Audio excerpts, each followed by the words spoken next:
So I won't say I'm feeling prickly today, but I will say I am feeling honest.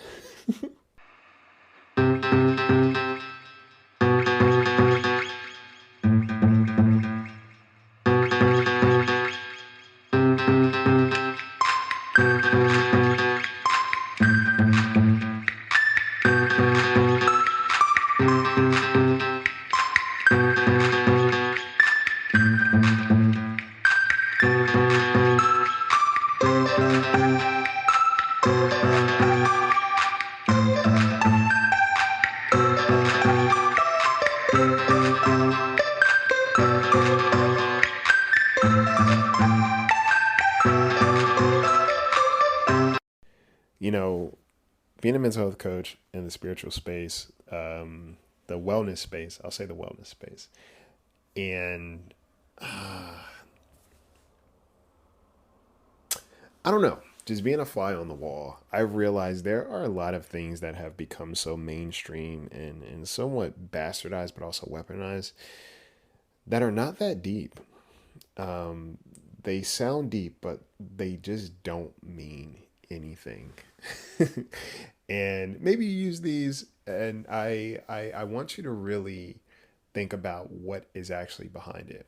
I've been a professional actor for 20 years, and um, I love when I tell people that. And it's like, what somebody said something to me once. They were like, "Oh, you're a professional actor, so I can't trust what you say."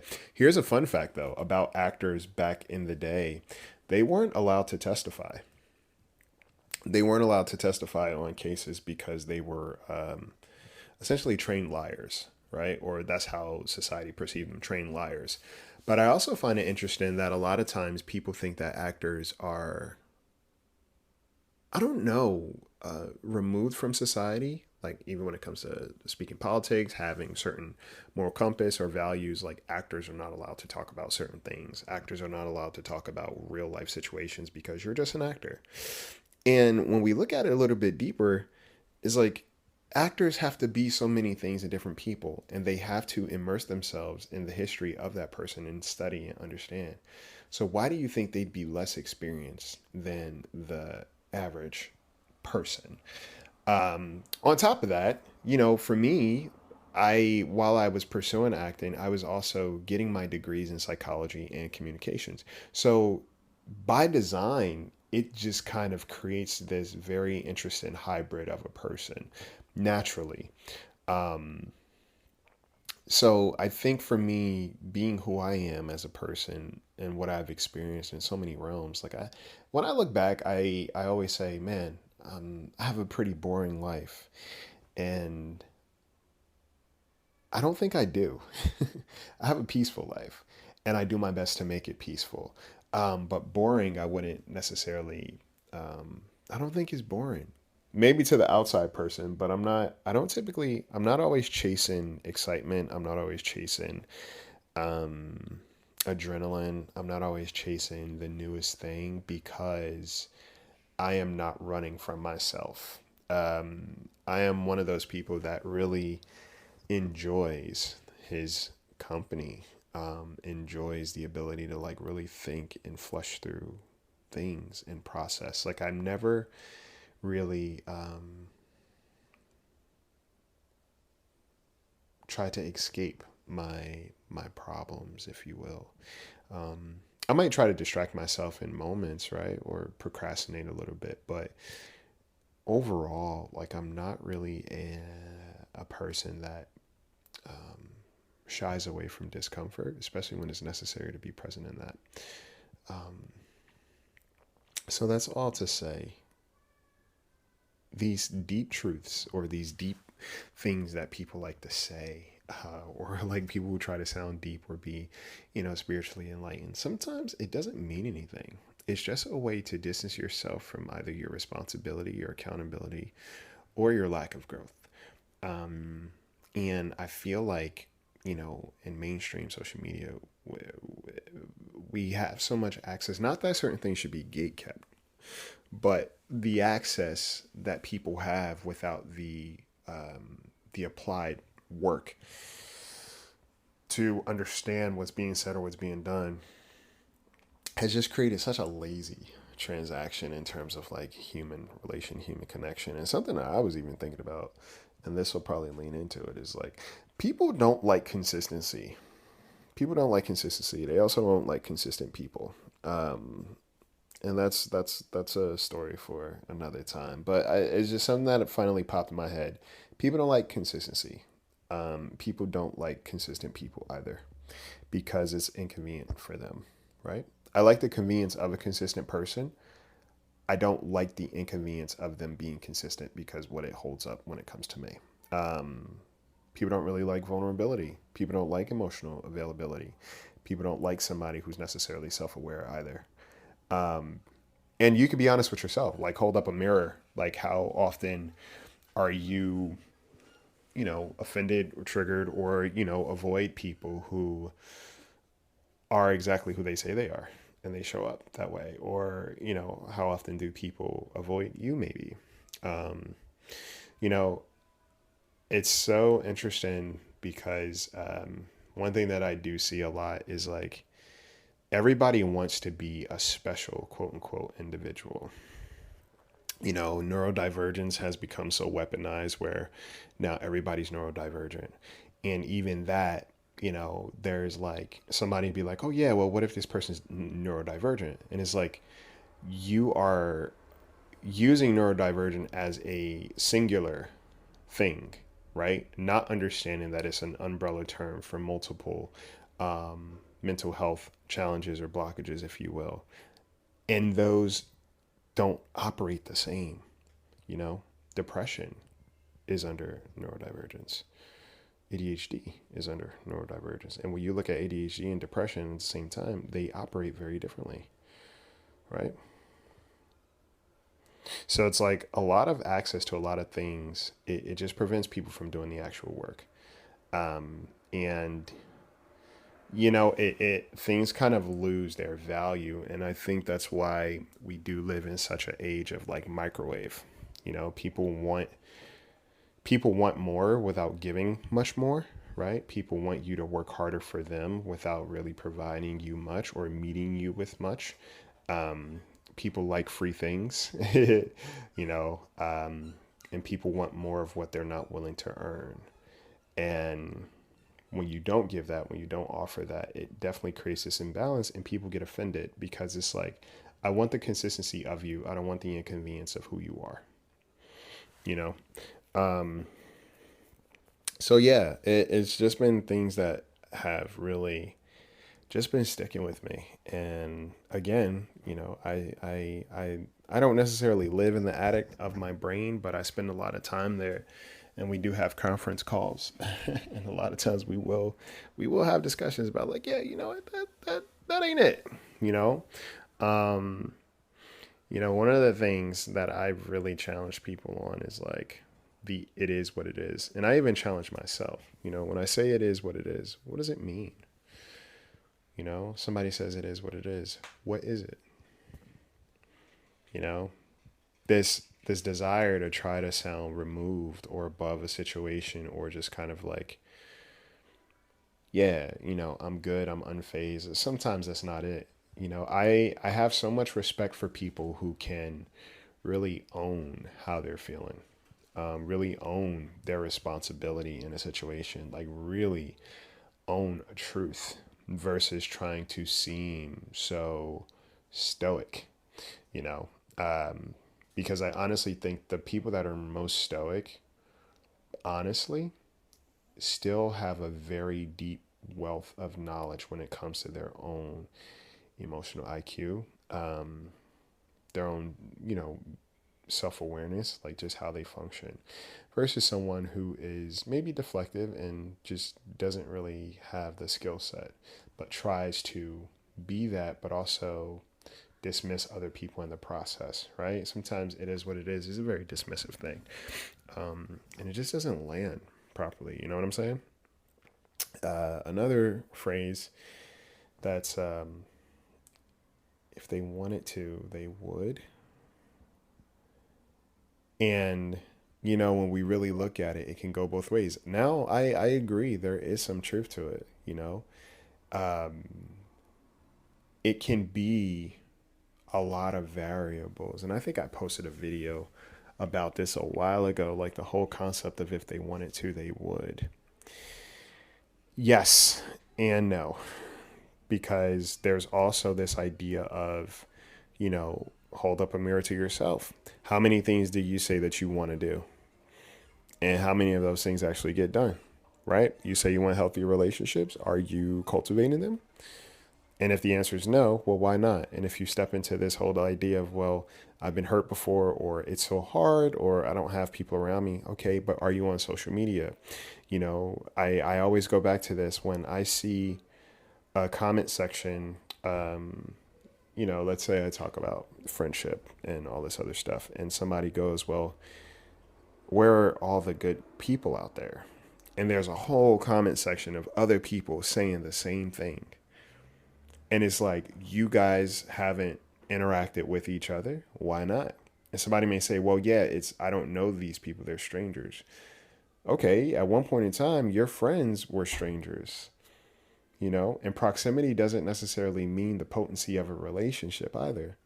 So do you actually desire healthier connections that you're really willing to work for? Or is it just kind of like putting that out there to make it seem as if you desire this so much, right? So when we say if they wanted to, they would, we have to take a look at ourselves. What are we doing that we say we want? Or what are we not doing? That's where the nuance comes in. That's where mental health comes in. That's where healthy communication comes in, right? And I'll say something, there are people who say, well, yeah, I can't communicate because, I'm depressed, or, I have ADHD, or, this is the reason why. And to have relationships with people who are struggling with those things, and to just see how intentional they are, and to also be in the business of working with these things, right? It's kind of, it does two things. One is damaging to a collective, right? But also it keeps a person from being accountable for their very human actions. Okay. I'll stand on this. It doesn't take much to tell a person, hey, I'm just going through this in the moment. Just working through it. Just wanted to let you know, just in case I feel a little bit weird. I actually had that conversation with my buddy a couple of days ago. I was like, I'll probably just be kind of in and out in terms of just like my energy, or just like what you're used to, but just know that I'm working through it. It might not happen, right? I might just be myself, my usual self. But I'm also letting you know, if it does happen, just know I'm working through it. And it doesn't mean that I'm going to fall short on this relationship, but if you do recognize something, one, hey, call me forward. Be like, hey, Zay, I realize this.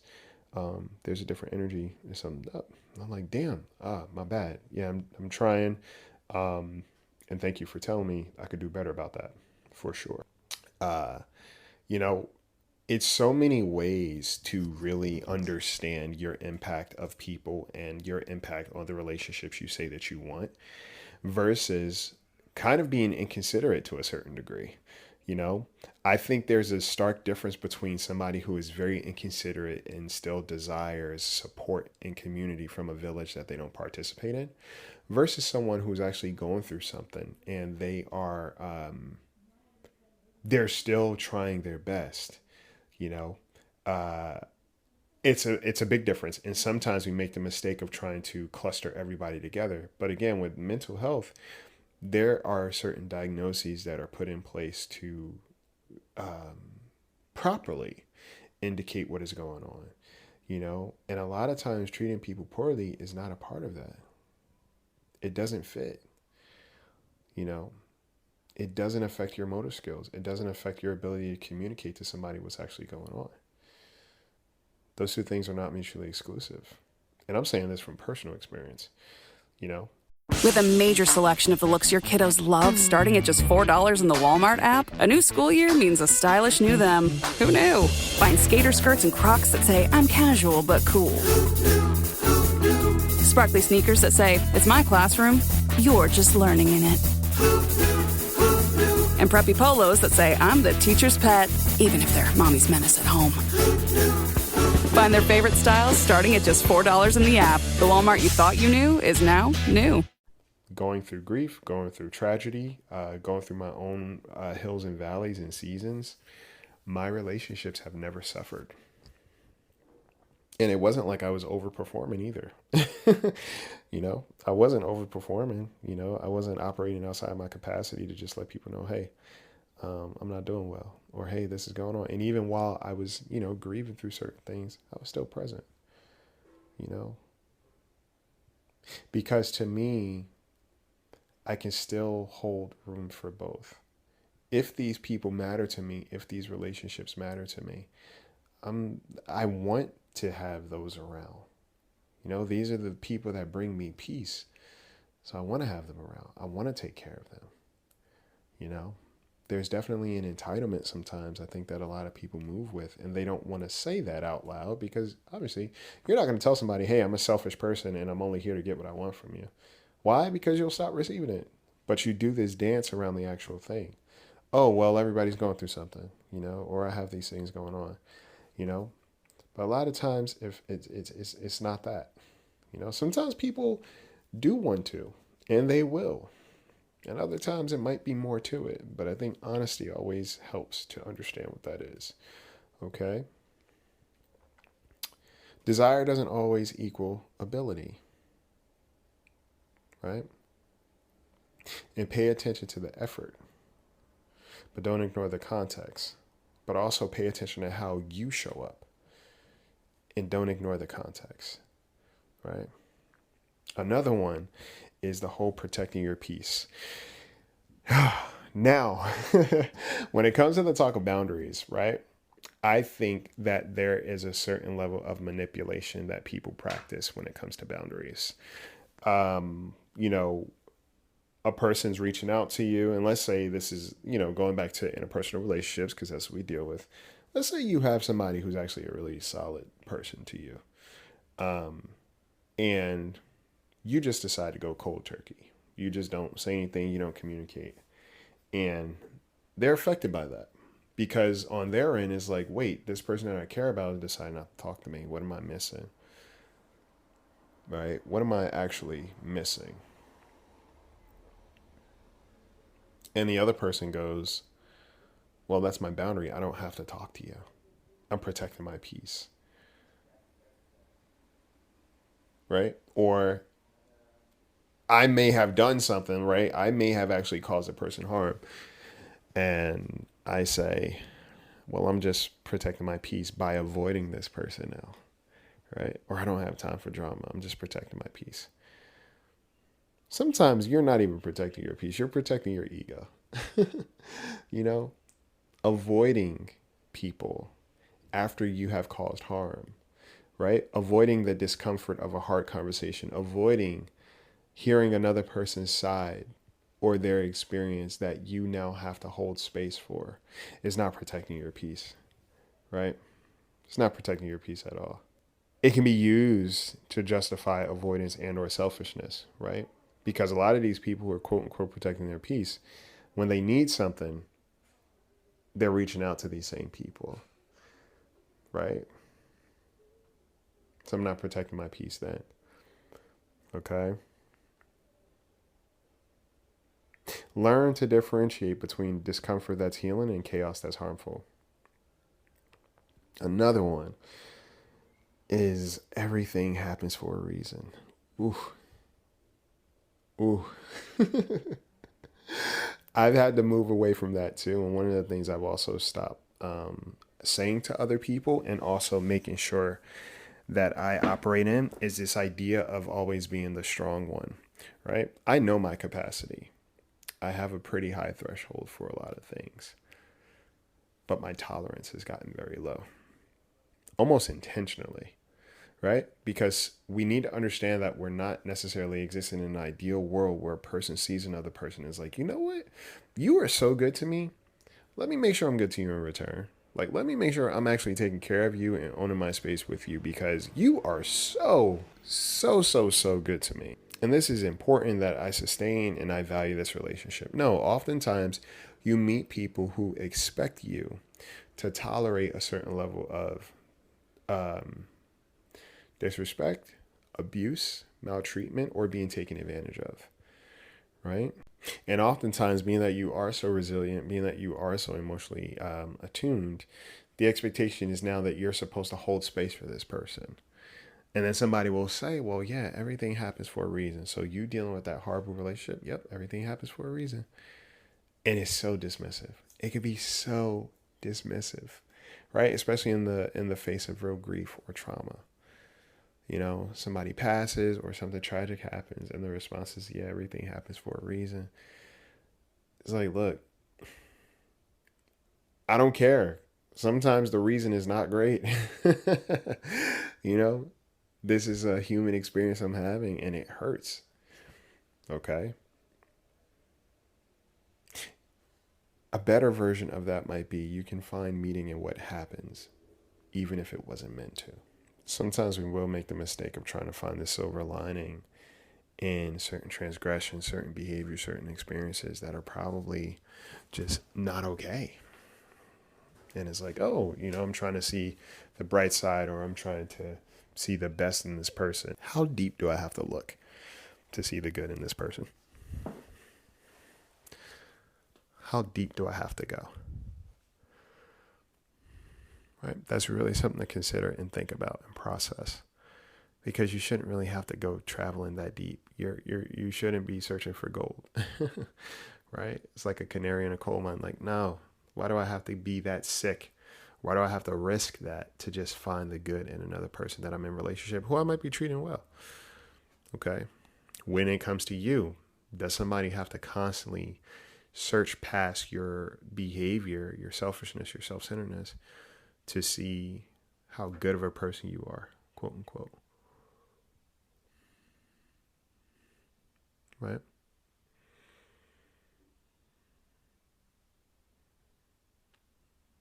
Energy doesn't lie, or trust your gut. You know, I think that is such a very interesting one, because we only want to trust our gut when it comes to seeing the bad in people versus actually acknowledging how we take care of our gut. The work we have done to be more self-aware and to be more willing to separate our anxiety from our awareness, right? But also trusting our intuition when it comes to things that we should be doing to better ourselves, right? Intuitive hits are not just about other people and what they're doing to you. Sometimes there's like, hey, this is what you should probably do for yourself, right? Intuitively, your body may respond to whether or not you are in good health and how you've been taking care of yourself, but you might ignore that. Intuitively, you may get these hits about, hey, this is probably what you pursue, but you might be so concerned of what somebody else is going to think about you or disappoint somebody else that you stay stagnant, right? Trusting your gut doesn't only apply to when somebody's being deceptive. Trusting your gut also means looking at your own discipline, right? How do I actually take care of my gut? You know, a lot of times it's important to just pay attention to patterns, pattern behavior, patterns in yourself, patterns in other people, but more patterns in yourself. Look at the history of the relationships that you exist in. You know, Sometimes I like to just give myself a full inventory of my relationship history. And I'm like, what is a common theme that I've noticed? What is a common theme that I am fully aware of? Or maybe I've been blind to? How has my behavior changed to invite new opportunity? Or how has my behavior stayed the same to sustain what I actually desire? A lot of times the people in your life will hold up a mirror to you. And a mirror doesn't always mean that they are doing the exact same thing you're doing, but they will reflect back something that's worth noticing.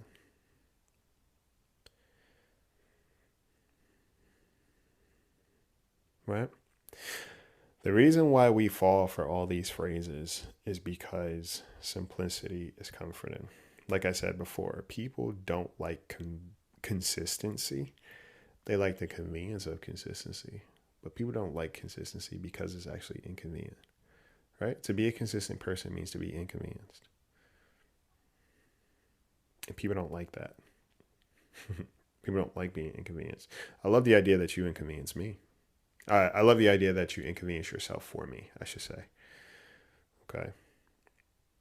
A lot of these things give quick answers to complex situations because a lot of times we're not ready to sit in the thick of things, right? We just want to feel okay, which is why I say you're going through some relationship battle and either the person ghosted you or something happened and you don't have all the answers or you didn't get the closure you want. So what do? You start looking at tarot videos. Right? Is this person coming back? Versus dealing with this thing of like, hey, do I have an unhealthy attachment to this individual? Were there certain things that I bypassed or didn't look at in myself and them that created this moment that I'm in now? Do I typically seek out relationships that I already am aware of that are not as trustworthy, but I step into them anyway? These little things are so important to be mindful of. Even with cutting people off, like cut culture, it's not always the healthiest because a lot of times people are cutting other people off that they refuse to repair relationships with. And not everybody needs to have a relationship with you. I'll stand on that, right? I'm a very intentional person about my relationships. And I'll be the first to say not everybody deserves to have a relationship with one another. I don't believe that. Maybe we all deserve love, but we don't deserve it from each other all the time. No. Because the love that I'm willing to give and how you're willing to love me may be very different. Your love may look like abuse, neglect, manipulation, maltreatment, right? And that's your love for me.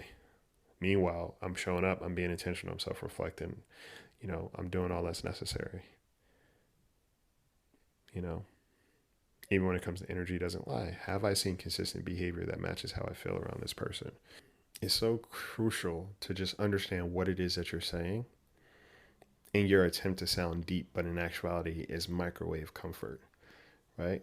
Let me get past this uncomfortable stuff and say something else to give me control or to give me a sense of peace.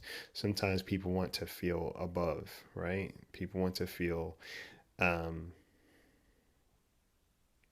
emotionally grounded, right? Or the whole thing of, yeah, friends grow apart. How did that friendship grow apart so fast, but you're in a toxic relationship for over a decade, right? What growing have you actually done? Sometimes we outgrow our accountability and our maturity. We'll outgrow that fast, or we'll run from it.